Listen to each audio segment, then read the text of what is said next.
The plains were quiet that evening, except for the steady patter of rain falling from dark clouds that stretched across the wide sky. The land was flat for miles, dotted with clumps of trees and small hills, and everything seemed to fade into the gray horizon. A lone cowboy rode slowly through the muddy trails, his boots heavy in the stirrups and his hat pulled low against the rain. His name was Samuel, and he had spent many years traveling these plains alone. Life had taught him patience, endurance, and the quiet ways of the land. His horse, a chestnut mare with a strong build, moved carefully, slipping slightly in the mud but refusing to falter. Samuel had named her Daisy, and she had been his companion for more than 5 years. Together, they had faced storms, long stretches without food, and nights so cold that even the fire seemed to lose its warmth. As the wind picked up, Samuel squinted into the distance and noticed a small figure by a rocky outcrop. The shape seemed to move slightly, and then it hunched over, as though trying to make itself smaller. Curious and concerned, Samuel guided Daisy closer. "Hello," he called softly. His voice carried over the rain, steady and calm. There was no reply. Just the sound of water dripping from rocks and the occasional rustle of leaves. He dismounted, holding the reins carefully so Daisy wouldn't bolt. The mud was thick, and each step made a soft, squelching sound. As Samuel approached, he realized it was a woman, crouched and shaking, her face buried in her hands. Her clothes were soaked, clinging to her, and her hair fell in wet strands around her face. She looked small, fragile even. Yet there was a sadness in her posture that spoke of deep suffering. Samuel stopped a few feet away, giving her space. He knew better than to startle someone who might already be frightened. "Are you all right?" he asked again, his tone gentle. The woman lifted her head slowly. Her eyes were red from crying, and rain mixed with tears streaked down her cheeks. She was an Apache widow, named Aylin. Samuel could see the pain in her eyes, the fear of someone alone in a world that seemed to offer little protection. For a moment, she did not speak. She only stared at him, unsure whether to trust this stranger. Samuel noticed her shivering and knew she had been standing in the rain for too long. Without thinking, he pulled off his coat and held it out to her. "Here," he said. "Put this on. You're soaked through." Aylin hesitated but finally accepted the coat. Its warmth was immediate, and she wrapped herself tightly, closing her eyes as if drawing strength from it. Samuel watched her carefully, making sure she did not reject his help. Then, almost without realizing it, he said words that surprised even him. "You're my wife." The words hung in the air. They were not meant to frighten her, nor were they a claim. Samuel only wanted her to feel safe, to know that she was not alone in the storm. Aylin blinked, confused and shocked. She did not know what to make of this strange cowboy who spoke so boldly. Yet there was something in his eyes, calm, kind, and honest, that made her pause. In that moment, in the pouring rain, the thought of someone offering protection was a light in her darkness. Samuel guided her to the small shelter under the rocks.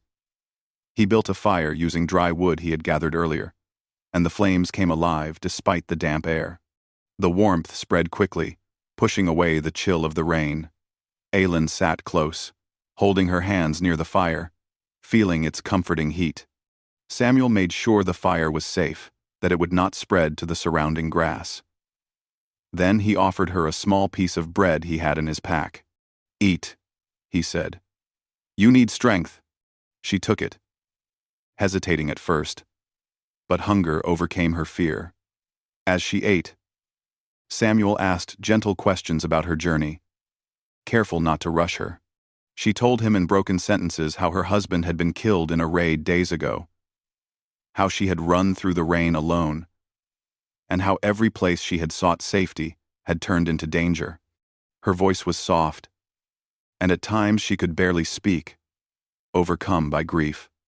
Samuel listened, nodding, never interrupting. He felt a deep respect for her strength.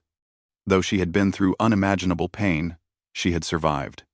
The storm continued outside, thunder rumbling in the distance.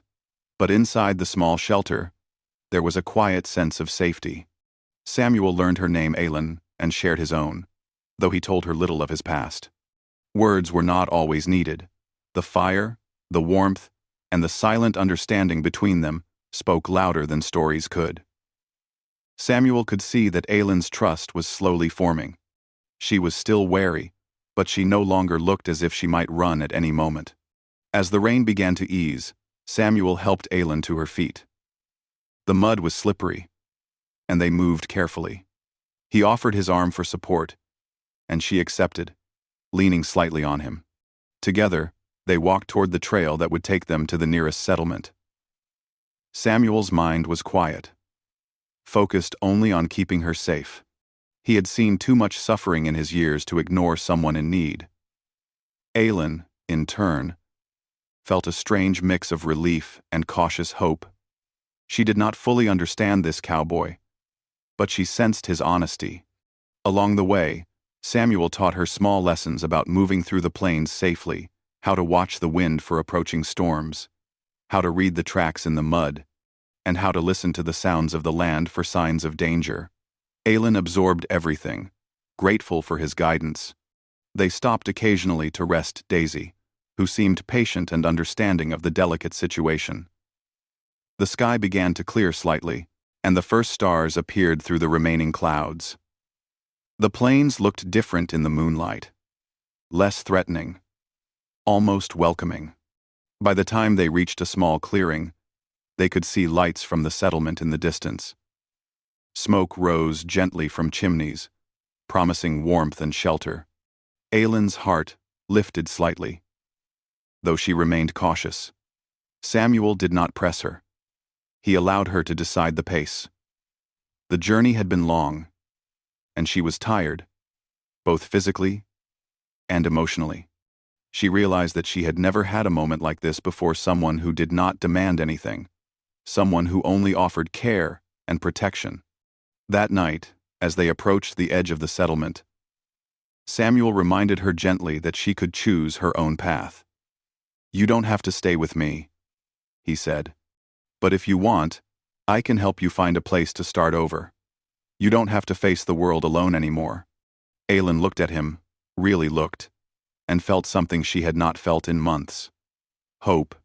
The pain of her past remained, but for the first time, she imagined a life where she might be safe, where she might be able to breathe without fear. The cowboy had given her more than protection, he had given her a chance at a new beginning. They walked the final stretch together, the settlement welcoming them with lights and quiet sounds of life. Samuel led Aylin to a small inn, where travelers and locals often rested. He spoke to the innkeeper, a kind man who nodded and offered a room for the night. Aylin finally allowed herself to rest, feeling the weight of the past lifting slightly. Samuel stayed nearby, making sure she was comfortable before sitting by the fire outside, keeping watch. The bond between them was fragile but growing, built not on words alone, but on actions, care, and the shared experience of surviving the storm together.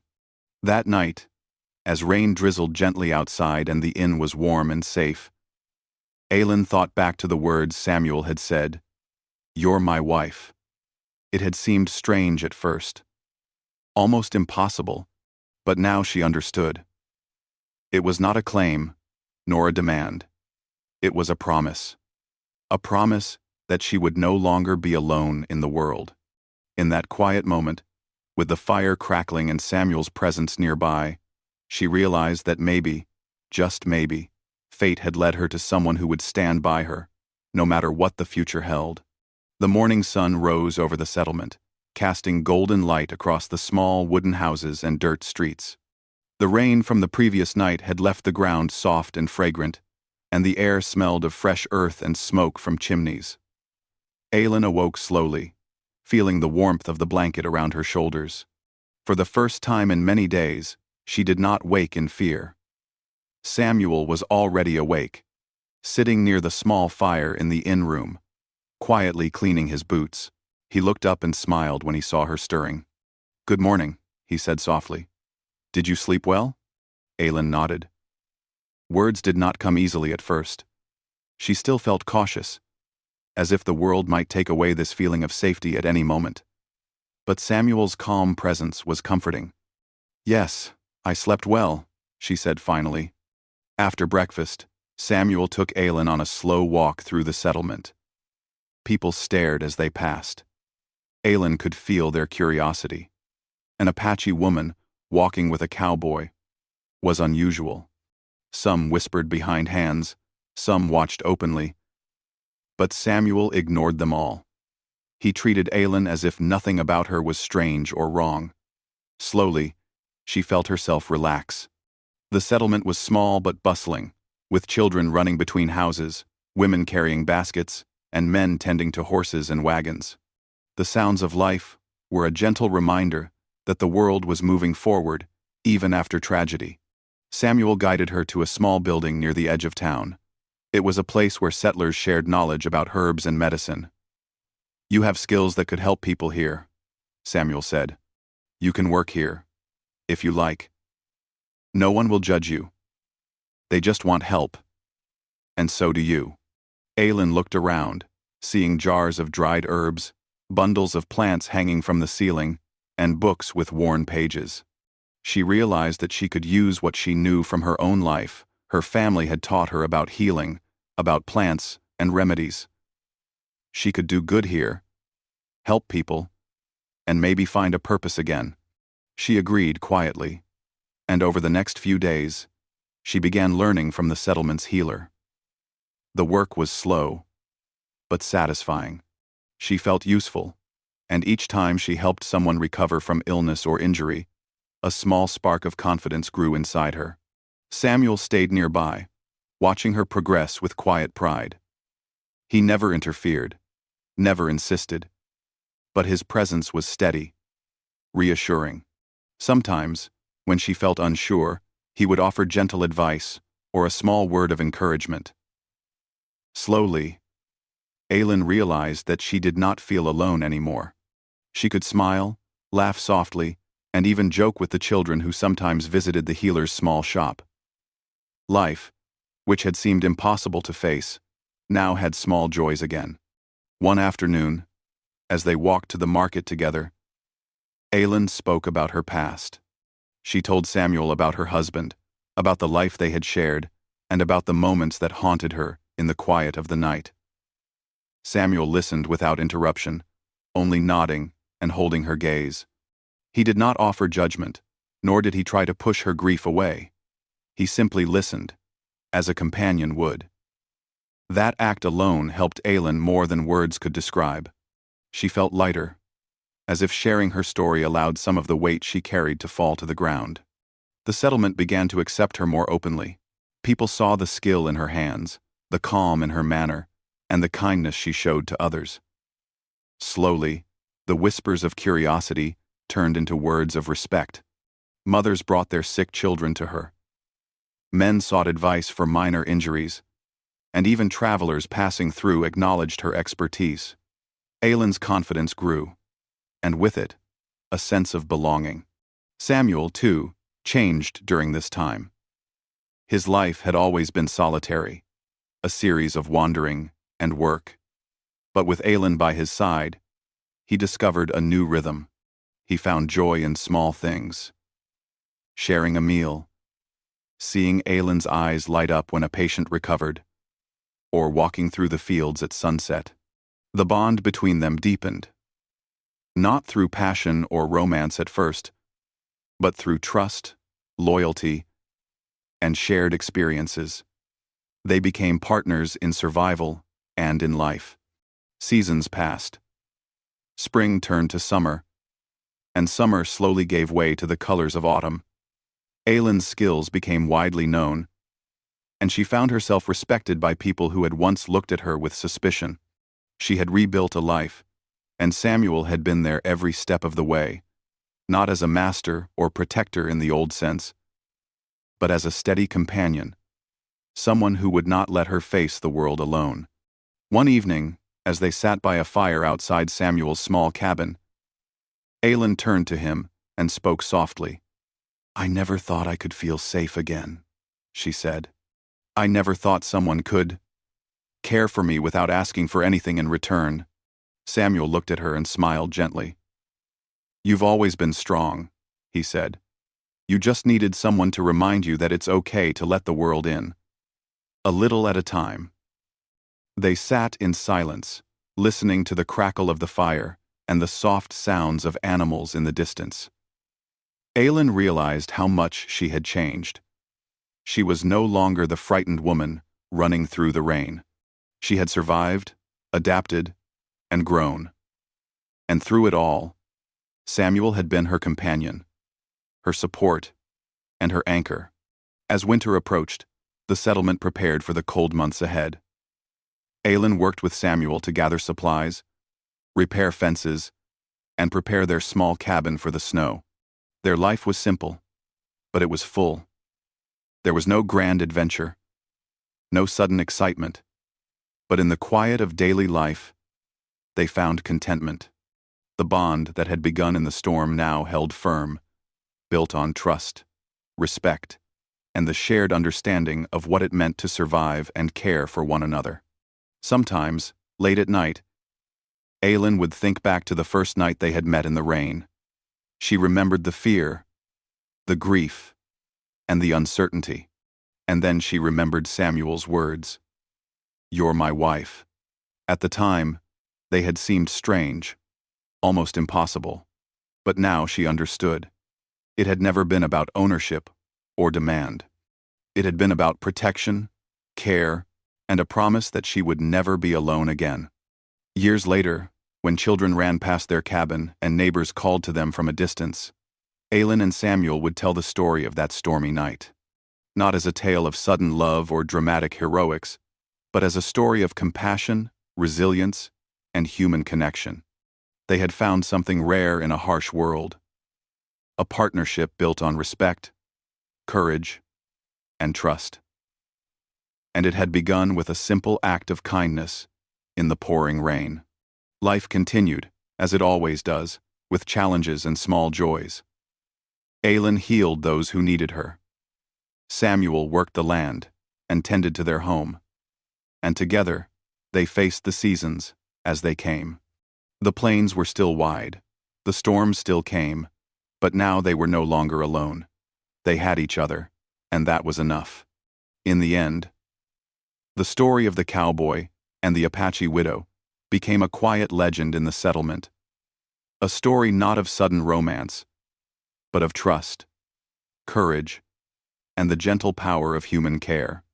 And in the quiet moments, when the wind whispered through the trees and the fire burned low, Aylin would look at Samuel and smile. She had come through grief, fear, and loss, and had found a life full of respect, kindness, and partnership. The words he had spoken in the rain had been strange then, but they had been true. "You're my wife." Not because of tradition, not because of law, but because, in the harsh world around them, they had chosen to protect and care for one another, creating a bond that would last a lifetime.